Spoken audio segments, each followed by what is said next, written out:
We will go ahead and get started this morning. I hope you're all having a great, it feels like a completely different week, doesn't it? Now that that cool weather has moved in, we are in a new season, friends. What a beautiful, beautiful day it is. We are so glad that you're here. And I want to remind you this morning of a few just housekeeping notes. The first is that if you could please keep yourself muted unless you're called upon to talk, that would be helpful. And second, you are welcome to, if you have something to add, you can use, or if you're trying to answer a question, you're welcome to use the raise hand feature, which is under reactions. So if you click on reactions, it has a button there that you can raise your hand. You can raise your hand on the screen, but what I'll tell you is I get a notification if you raise your hand in the app, as opposed to having to look around and figure out who's raising their hand. It tells me exactly who that is and I can call on you, which is great. So it's a little hard, it's harder for me to see if you physically raise your hand than if you click the button. So, but I will try to be looking for both. You're also, as always, welcome to put things in the chat, to ask questions, to make comments. We will try to check that often and as best we can. But again, we are so glad you're here on this beautiful fall morning. And if you'll remember back to last week we talked about the impact of language on negotiating conflict. And have any of you, I know this week I kind of was trying to pay more attention, but have any of you become more aware of how you're using your language recently? Yeah. Whether that's, looking at forms at the church, whether that's body language, whether that's just how we talk to people, right? And I will tell you, I've been thinking a lot about forms. I'm creating lots of forms for different things that are going on in my ministry life. And I will tell you, after 7 years of doing campus ministry on a college campus, I realized that I was very good at making forms that are specific to college students, right? They were basically always online because they never took any sheet of paper I ever gave them home with them, right? I had almost never had physical forms for anything. But now that I'm back kind of in church world, I realize that I alienate people when I do that there are people who don't sign up for things online, and I have to be able to make sure that everything has physical copies and online versions. And that those who may not be able to fill out that form on their own know that they can call a certain number to fill out the form, right? And I'm realizing how helpful that practice is for me to think through all of those things when I'm creating it, rather than thinking, okay, how will I deal with this when it comes up, right?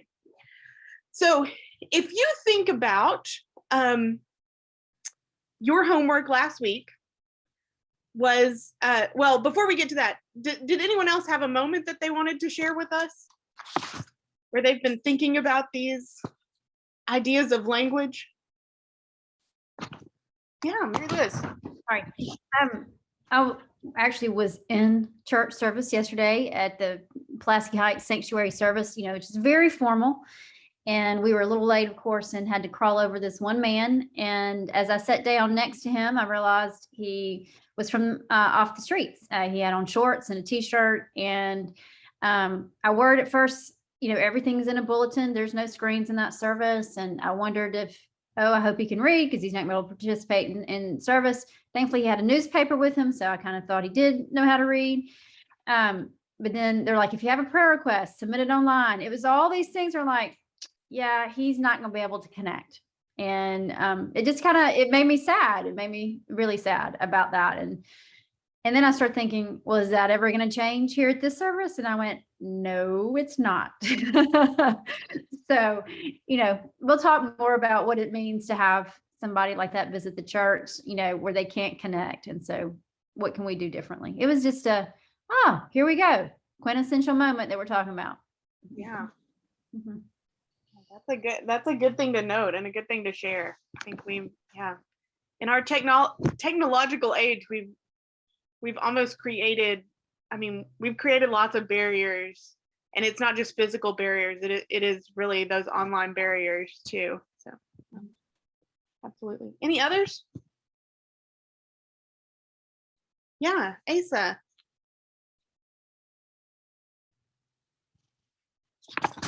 Oh, we can't hear you yet. There you are. I am now unmuted. Actually, I was preparing a brochure to give to parents of Head Start kids. That brochure is advertising the little libraries that we have in place in town to distribute our children's books. And I guess for the first time, I really looked at that pamphlet to see how well I was communicating. Was I using words that maybe the uneducated would not recognize or would be foreign to them? So it was a moment of reflection on my work to make sure that I was doing as good a job as possible in communicating. Yeah. And I can just imagine how much of an impact that makes when we think about it, right? It's just taking that time to think through how is what we're saying coming across to who we want to say it to. That's wonderful. That's wonderful. Thank you for sharing. Any others?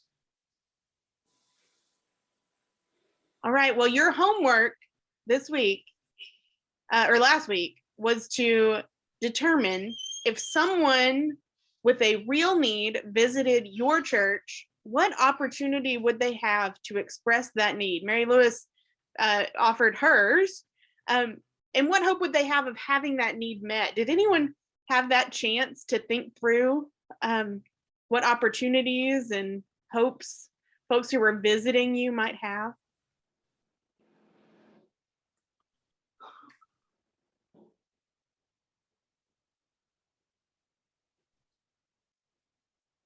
Oh, I saw a hand. Yes, Linda. Well, I was kind of checking at our church. We're a small church, but our secretary is there till 5. So somebody could get a hold of her or get in there. And she has a list of places that people could go or could seek help from. And we try to keep that on the bulletin board. And I was thinking it might be a good idea to put that outside somewhere so people could read it in case we're closed or something. But I think that we are available to people, and we really, we can pay a utility bill and we can do different things like that. Nothing big, but something to help a little bit along the way. Yeah. Thank you. That's a great idea. Posting information outside. That's a good thought. I love that. I love that. Any others? All right. Well, this week we are digging into family dynamics, and we're going to talk about how our neighbors who are experiencing generational poverty might approach stewardship as well as church participation. So as we start this morning, I'm going to ask the wonderful Reverend Pam Estes if she would mind opening us with a word of prayer.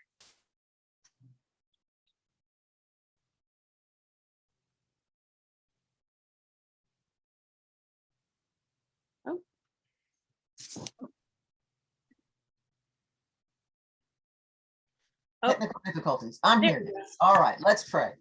Gracious and loving God, you are a God of such abundance that sometimes we forget that you are always providing, and that we are the vessels of that provision for others and for ourselves.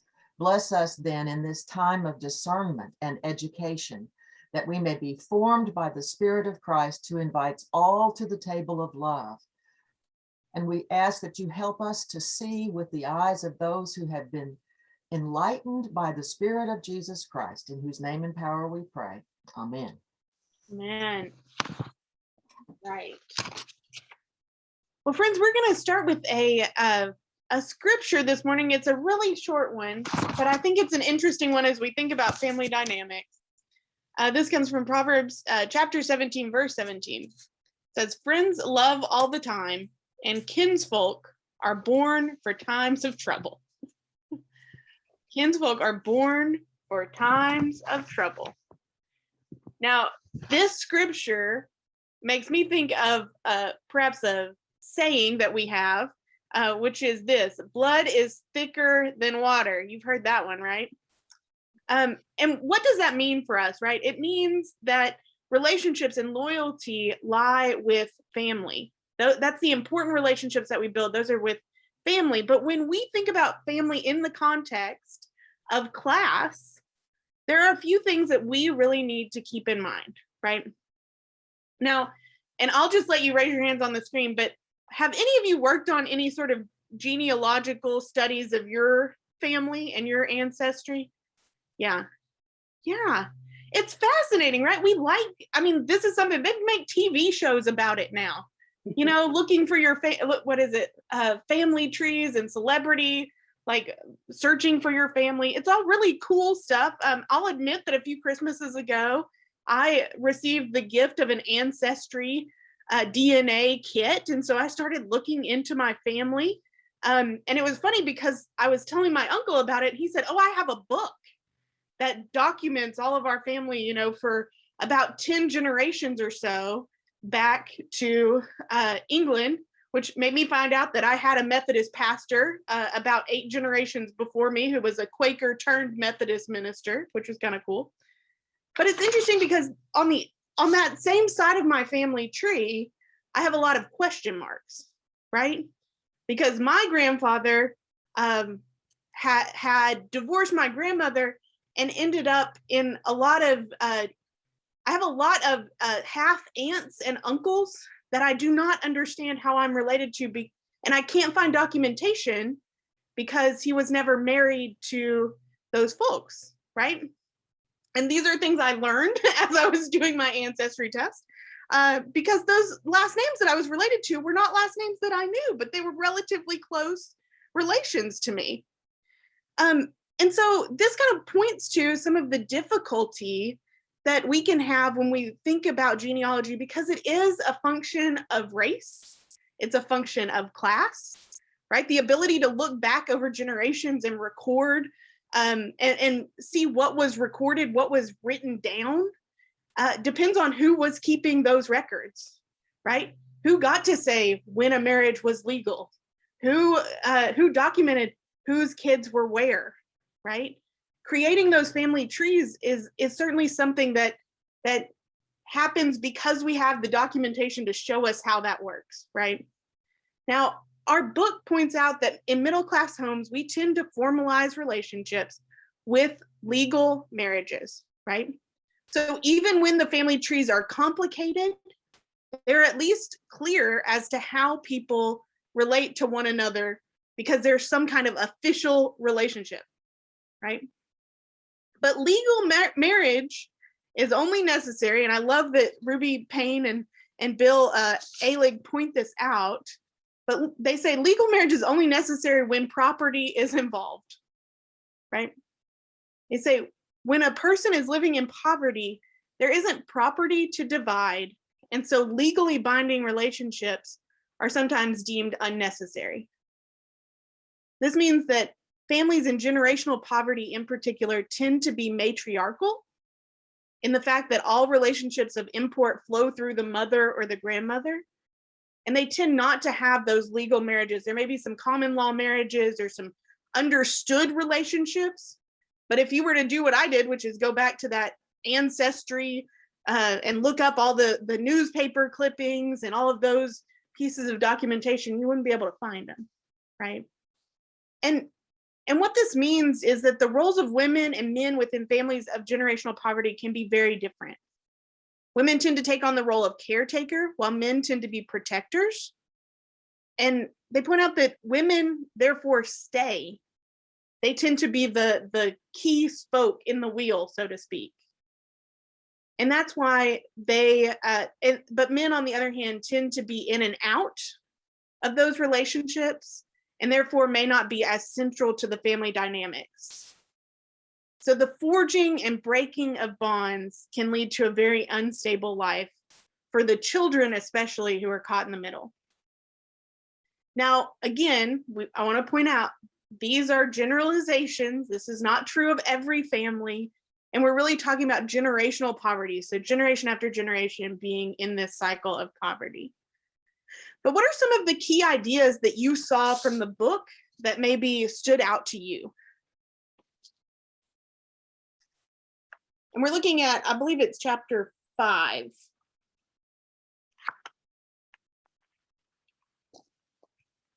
What are some things that stood out to you about relationships within generational poverty?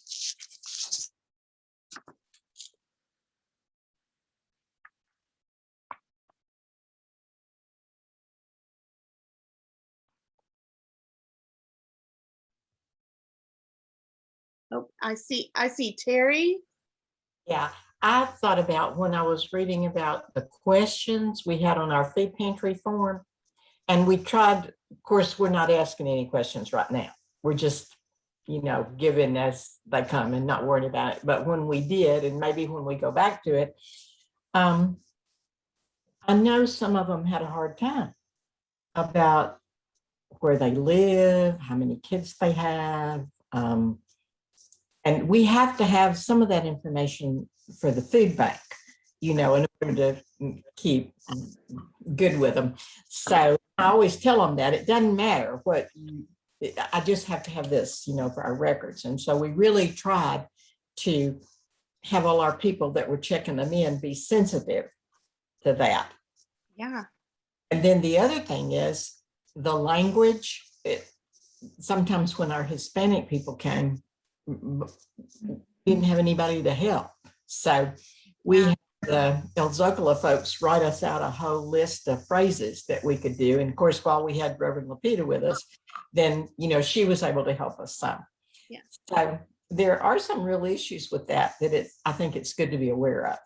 Yeah. Yeah. No, that's a good point. And it can be hard because, again, those relationships, they're kind of forging and then breaking apart. And so it may be different one week to the next as to who's actually part of the family, right? And who's living in the house and who's moving on and all of those pieces. Yeah, that's great. I saw Linda and then Sue. I was just thinking about how on that diagram, how kind of disconnected but yet connected they are. And it's kind of hard to follow, but yet there seems to be a connection weaving in and out, of all of them. And I thought that was really interesting. And Sue? I just want to say we have the same experience here that Terry's church has with our food bank, our food pantry. It's, we have a form they have to fill out, and I think it was really, I didn't understand when I was helping with that piece of it, why it was so hard to answer. It's just like, just tell me who lives in your house. And it's like, but this was very eye-opening for me, and I really appreciated it. I don't know what we can do different given the food bank requirements, but we'll have to, it certainly gives me more sensitivity. So. Yeah. Well, and I think what Terry said is great, of just having that awareness of why and being able to be sensitive to it. Like, yes, this seems like a very simple question, but when you have to think about, okay, who's here right now versus who may be here in the future, that can be really difficult. Mary Lewis? So I grew up on a farm. My dad was a cotton farmer in the Mississippi Delta. So I have a certain bias, and I recognize it can be racist at times because it's how I grew up, and I'm always constantly working on that. But what really struck me was when on page 57, they talk about how fertility is very important. And I cannot tell you how many times I have thought, and I have heard other people say, why can't they just stop having children? Right. And this has helped me see that having children is highly valued in the culture of generational poverty. If your relationships and entertainment and personal connection is what you have that you can hold on to, then I understand it. And so it just kind of struck me, hold your tongue, remember why they keep having children, right? Yeah. Sam? Yeah, Asa. I think I'd like to share an observation. The story that has been referred to, at least indirectly in the book, about the individual having to fill out a form. It goes back to my experience when we first began a informal worship service 15 years ago.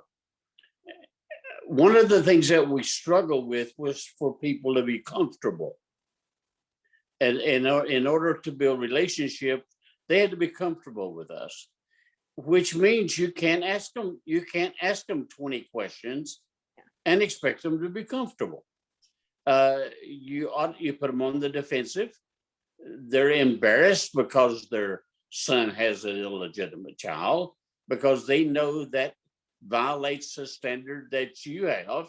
Yeah. And so I really question sometimes our desire to make those folk comply with us indirectly. In other words, I want to know about you based on my standard rather than knowing about you based on your standard.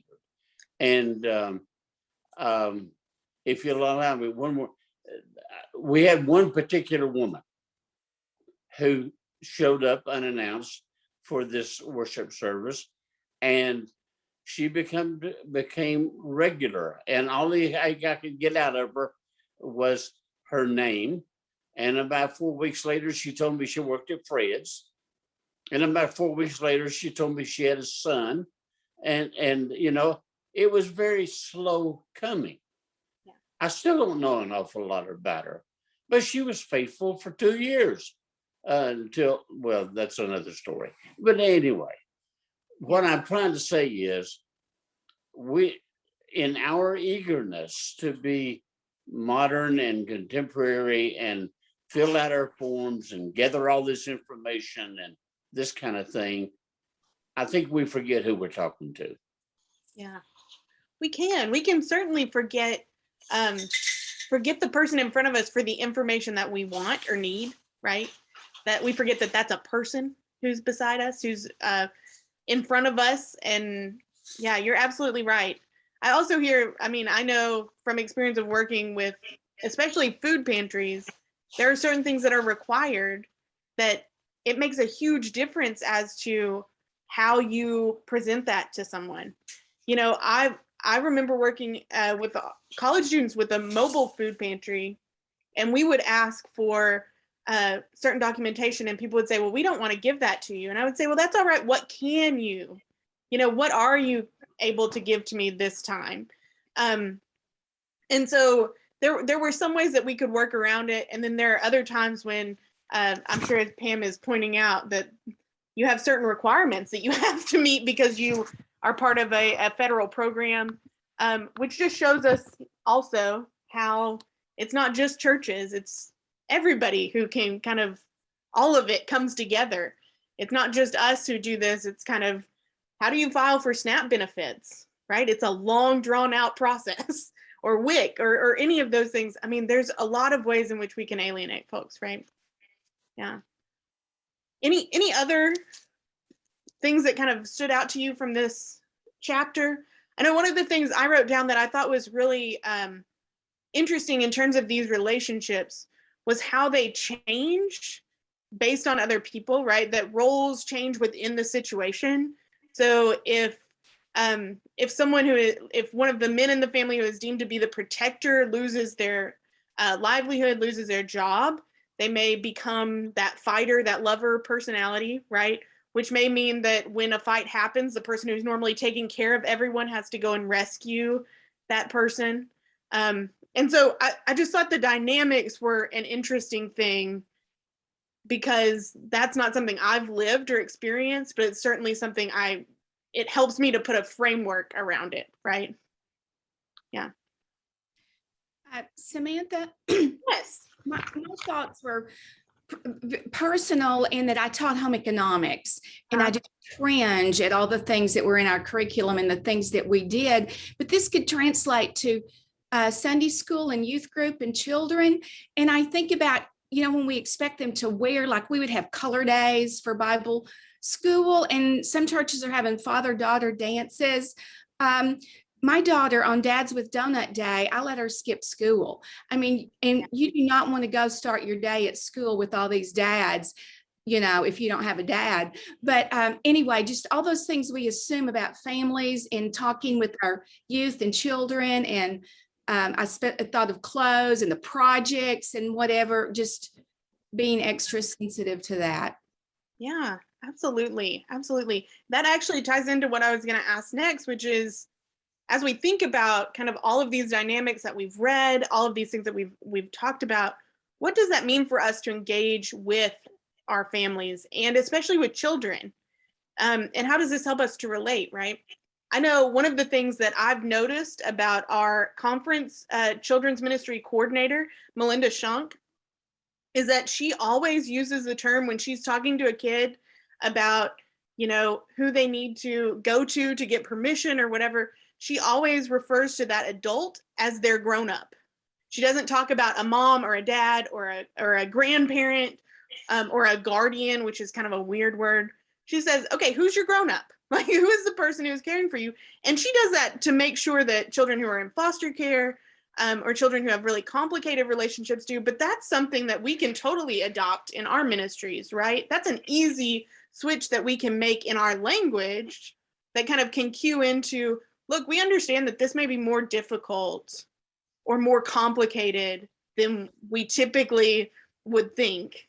And so how do we make that adjustment, right? And that's certainly something that we want to do. Does anyone else have an example of something that your church may be trying to do to help kind of understand some of these? I think you've brought up some really good ones, so we can keep moving if not, but. All right. One of our touchstones with 200,000 More Reasons is increasing family stability, which for us means really thinking about not just the child that we're helping them to read, that we're helping them to get food, but also that we're helping their family to be stable, which means substance abuse programs. It means helping with financial literacy, with grief sharing, with adjusting back to life after incarceration, right? There are all kinds of ways that we help create stability for kids. But what are some things that we need to be paying attention to, perhaps, as we think about ways we can give children stability? So when we think about those stability ministries, especially when it comes to children in generational poverty who might be in I like the term that they use, unpredictable environments. What are some maybe simple ways that we can at least acknowledge the unpredictability?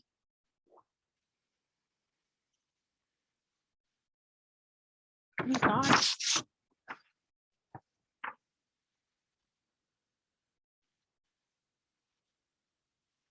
I see. Yeah, Melanie. That's a very simple thing, but many years ago when I taught Sunday school, I pushed and pushed on attendance and rewarded. I took kids to lunch after church on Sunday if they'd been there every Sunday that month. But I could only do that when the class did not have any children in it who I knew were going to be there every other week. And they earned it if they were there on their weeks that they were with mom or with dad or whoever was the church member. I grew up when we never missed, and you used to get those little Sunday school pins and you add one to another and you'd have this little chain of, I didn't miss Sunday school in 10 years or something. And that's in today's society with so many kids being shuffled between two homes, that's not an area that we need to focus on any longer, or only focus on what is within the child's control. Yeah, that's an excellent point. There's so much that is beyond our kids' control, right? When we're thinking about all of the ways that that we're connecting to families, attendance is not something that a kid can necessarily have control over, because if mom or dad or someone can't take them to church, well, then you're not going, right? If someone is incapacitated and can't get you there, that's just how that's going to be. So how do we acknowledge some of those things? That's a great example, Melanie. Yeah. The others? Yeah, Mary Louise. When I think about also trying to do literacy ministries. Part of what makes a kid more successful is that stable relationship with another adult in their life. That tutor shows up every week, shows up 2 semesters in a row, and really kind of provides that one more adult presence who seems to really care and is not going to disappoint. And I think that's part of what stability for children means. You know, literacy is good, but it also provides stability for children in the way that they have one more adult that cares for them. When you already are under-resourced in so many ways, not necessarily with adults who care for you, but in so many other ways, one more adult is always going to be helpful. Yeah, absolutely. Well, and I think too about how much our schools do for kids, how much they provide that stability in many ways. But when we think about how many kids every teacher is responsible for, I mean, that number seems to just go up and up and up. And how can, one of the things we've continually been talking about, and hopefully at some point COVID will subside and we'll be able to do more, is how do we get some volunteers into schools where they can take that load off some of our teachers, right? That we understand that teachers are under tremendous pressure to be all things to everybody. So how do we help fill that need too, not just for teachers, but for the children that they're meeting with and serving. And so, yeah, that's a very, very good point. Very good point. All right. Now, I think as we continue talking about this, the differences between middle class wealth and those who are in generational poverty, there's no place that the middle class values differentiate more clearly to me than our values around money, right? For folks in middle class, money decisions are made around 3 things. Can you name them? So they're achievement, work, and material security. This is when I know I am staunchly middle class, right? I like, as much as I try to do my John Wesley thing of earn all you can, save all you can, give all you can, I feel like this almost trumps that in some ways to me, which is terrible to say as a pastor. But the unspoken rule that we have around money in the middle class is that people do not ask each other for money, right? We do not talk about it. If we need money, where do we go? We go to the bank. We open up a credit card. We open up a line of credit. And in wealth, the decision-making shifts to being around social, financial, and political connections that can help increase wealth and can help keep you safe.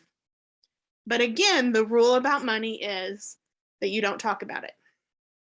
Now, this is where there's that clear distinction for folks in poverty, right? In generational poverty, decision-making about money comes down to relationships, entertainment, and survival.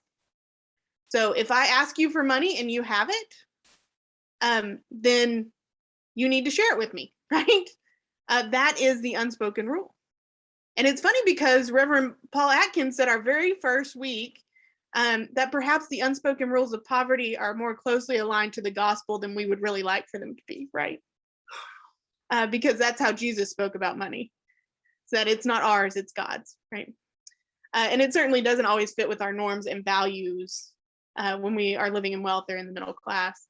But there are a few things that, and we can open that slide, yeah. Sorry, Mary Lewis. Give you a little bit of time to get there.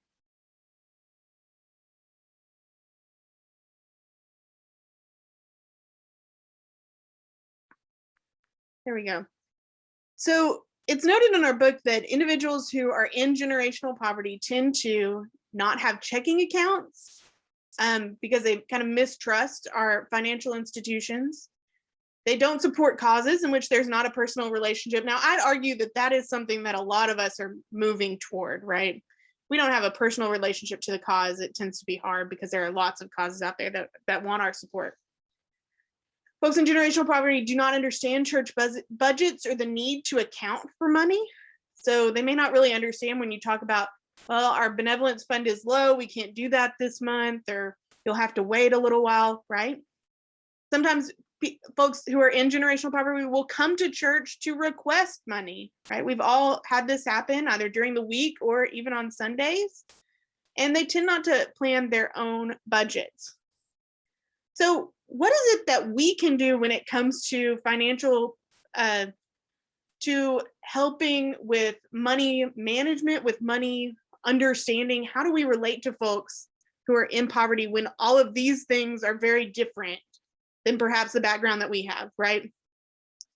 One, we've got to talk about money, right? I recognize that there is no amount, and I want you to hear this, there's no amount of financial budgeting classes that can help someone who is in generational poverty to budget their way out, right? If the money is not there, it is not there. There's no amount of budgeting and moving things around that is going to make it be there.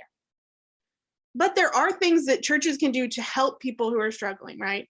And I think the biggest one of those is to talk about money, is to provide classes when we can to give basics of financial education.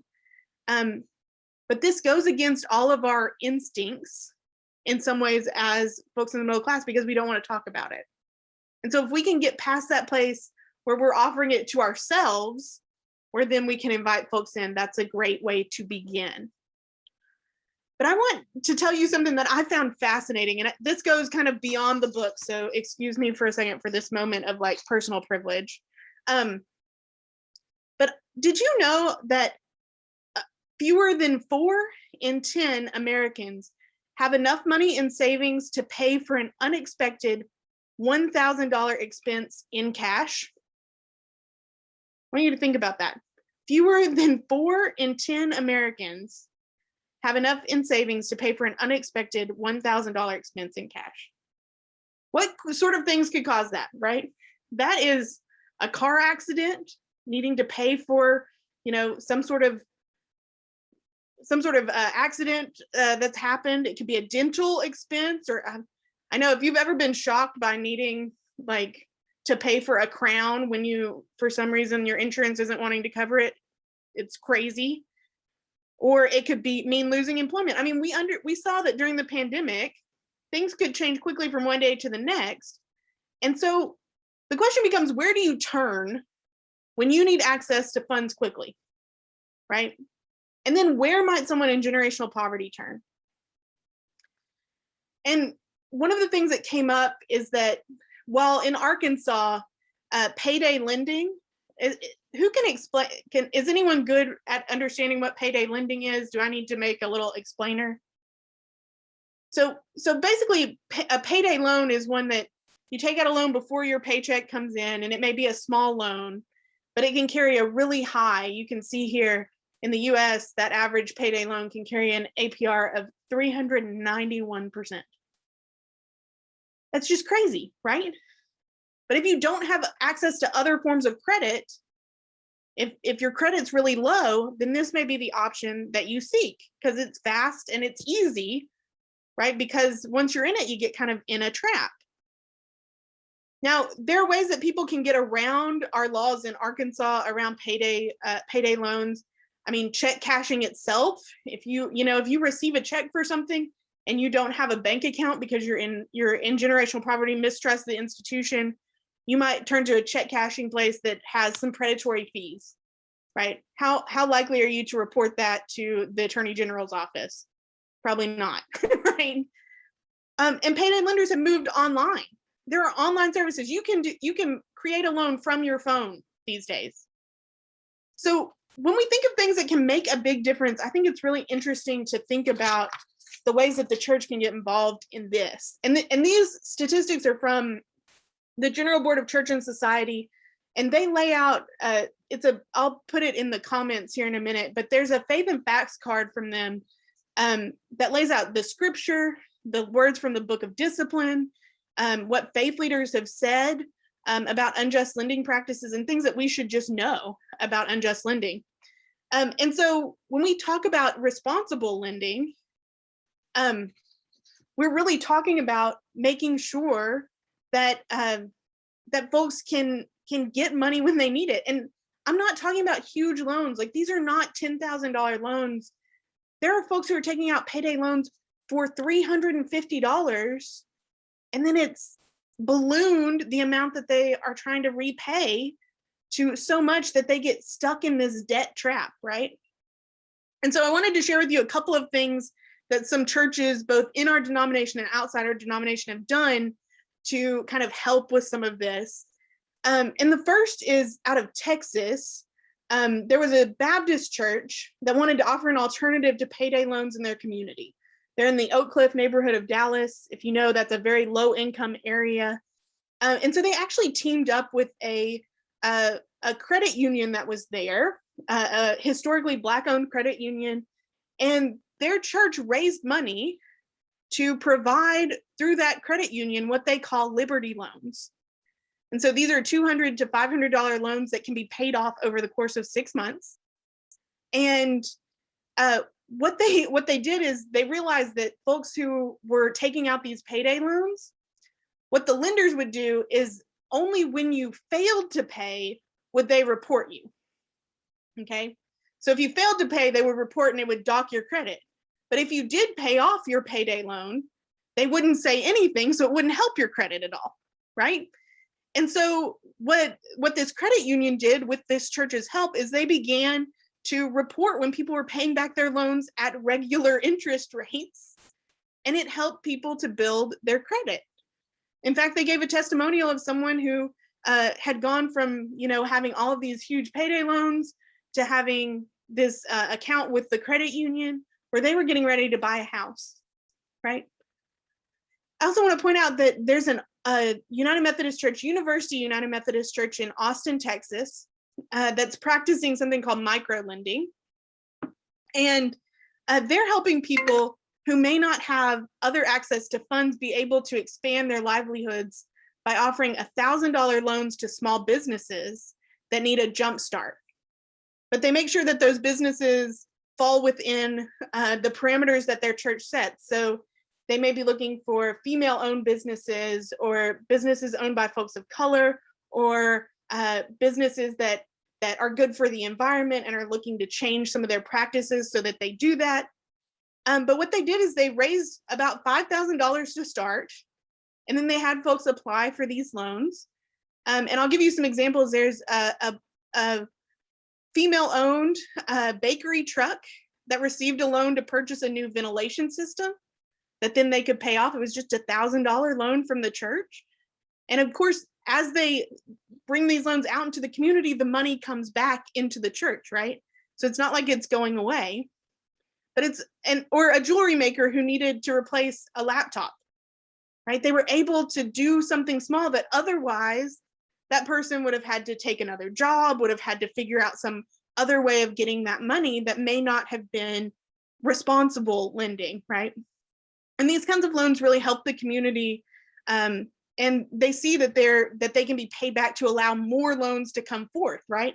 And then as they're able to tell these stories, more and more people want to give to that kind of project, right? And so we know there are all kinds of ways that we as the church can really step in, but I wanted to provide this example of something that's not, I don't think that we as a church need to become bankers in any way, but there are some real ways that we can really be helpful to folks who are struggling. There are some real ways that we can do some things that are kind of outside the box of what we normally do that might be intriguing to us as we kind of think through how we help. How do we actually help people, and how do we think about money differently? And what can the church do about it, right? Any thoughts or questions on that? Because we've still got some more things to talk about.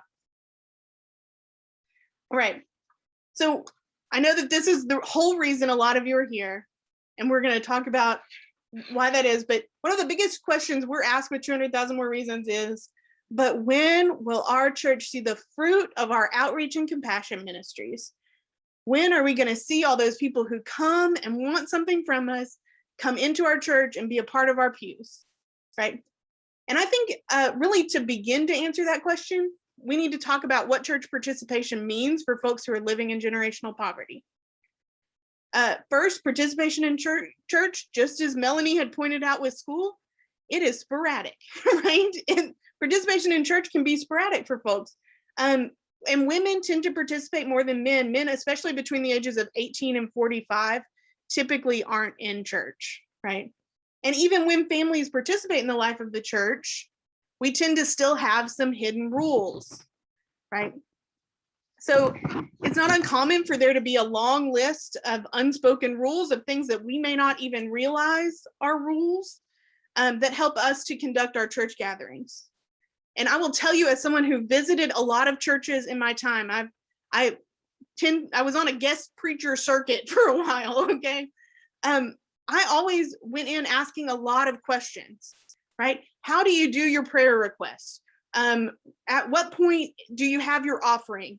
How do you take those prayer requests? Is it something that's spoken out loud? Are those given to you in the offering plate? What does that look like? And I will just tell you an example. During COVID, I was a guest preacher for one of my friends in Star City, and bless him, he had told me all of the answers to everything. Everything was going well, but he told me I needed to have a children's message ready.